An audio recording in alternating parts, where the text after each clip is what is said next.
Have you ever looked at someone in class and thought, how did I just get it? Like, something in their brain works differently than mine. I have. And for a long time, I didn't just wonder about it. I was certain of it. The story begins in 8th grade math class. I remember sitting at my desk, looking at the problem on the page, and feeling, before I even picked up my pencil, that I would understand it. And it wasn't because I didn't try. I would read the problem again, try one step, erase it, look at my classmates' notebooks, and still feel completely stuck. And slowly, I started building up a conclusion in my mind. The kids who were good at math were simply wired differently. They had something I didn't. Maybe some natural ability, some gift, some invisible advantage that made numbers make sense to them, and not me. So I stopped trying as hard, because why exhaust yourself reaching for something you were never meant for? That is the problem I want to talk about today. Because sometimes the hardest part about learning isn't the subject itself. It's the story you start telling yourself while learning it. And here is the thing. That voice that says, this isn't for me, it has a name, a fixed mindset. A belief that your ability is something you either have or you don't. Research from one of the largest international education assessments found that 37% of students believe that their intelligence cannot change. And once that belief settles in, every mistake starts to feel like a proof. A bad grade is no longer just a bad grade, it becomes evidence. Confusion is no longer a part of learning, it becomes identity. Every time you get something wrong and your brain goes, see, I knew it. This isn't for me. And this belief doesn't appear overnight. It builds up slowly every time you get something wrong or struggle and walk away without understanding why. So what happens if we don't change this? In the short term, you disengage. You participate less. You avoid the subjects that make you feel stupid. You stop raising your hand. Not because you don't have questions, but because asking out loud feels like announcing your failure to the entire classroom. And that silence doesn't stay in the classroom. It follows you into other subjects, into conversations, into the way you see yourself. In the long term, research from the University of Chicago found that students who adopted a belief that they were poor learners had a 40% lower likelihood of enrolling in college, even though they were otherwise academically qualified. Imagine this, not because they weren't able, because they had already decided they weren't. Think about how many times you've quietly given up on a subject, on a goal, on a version of yourself you could have become, not because you lacked the ability, but because you believed something about yourself that was never true in the first place. So let me ask you something. What if the only thing standing between you and the subject you've already given up on is just a different approach? Because trying to learn something with a fixed mindset is like using a GPS that is personally offended by your existence.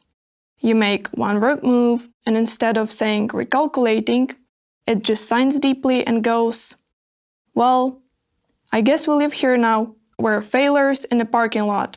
Good job. This is a voice a fixed mindset gives you. And the terrifying part is that most students don't even question it. They just accept it and keep living with it. The good news is that the belief can always change.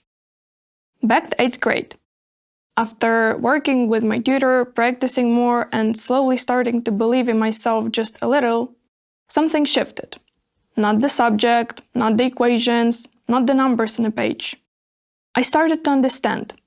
Not perfectly, not immediately, but enough to realize something important. Nothing about math had changed. The only thing that changed was me. More specifically, what changed was the story I was telling myself about me. I wasn't bad at math. I just hadn't found the right way to learn it yet. Instead of asking, am I good at this? I started asking, how can I approach this differently? And that one realization, that small, quiet shift, changed everything that came after it. And that shift can start with small, simple actions, and it's much easier than you think. First, stop focusing on what others know and start paying attention to how they think. Find someone who seems to just get the subject you're struggling with. Don't ask them for an answer.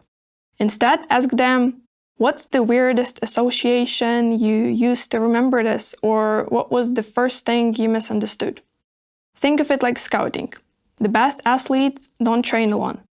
They study how other players move, what techniques they use, what their mindset looks like. And the moment you realize that the smart students are naturally gifted, they just have a different set of mental tools, studies show that your belief in your own ability increases. You don't need a new brain, you just need a different set of tools. Second, give yourself permission to be bad at something on purpose. Write the first draft without hitting a backspace, or speak language badly for 10 minutes, work through a problem without stopping to erase. Because the moment you allow yourself to be bad at something, you break the idea that mistakes define you. Studies found that the moment you start seeing a bad grade as a reflection of who you are and not what you did, fear takes over and learning stops. The people you admire the most all have messy, unfiltered versions of something before the polished one. And somewhere in your messy and unfiltered flow, there will be one idea or one thought that will surprise even you. And that thought wouldn't have existed if you kept waiting to feel ready. And third, the one you can try right now. Try to explain the hardest thing you learned today to your friend using only slang, movie reference, or metaphors. No serious or textbook language allowed.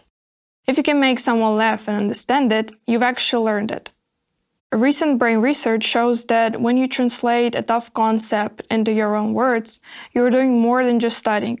You're actually building new physical bridges in your brain. This proves that understanding isn't something you're born with. It's something you can create. Remember, the key thing is to be consistent. 20 minutes a day, one question, one small step. Because real progress doesn't come from one perfect moment. It comes from showing up again and again. So maybe the problem isn't that you can't do it. Maybe you just haven't tried the right way yet.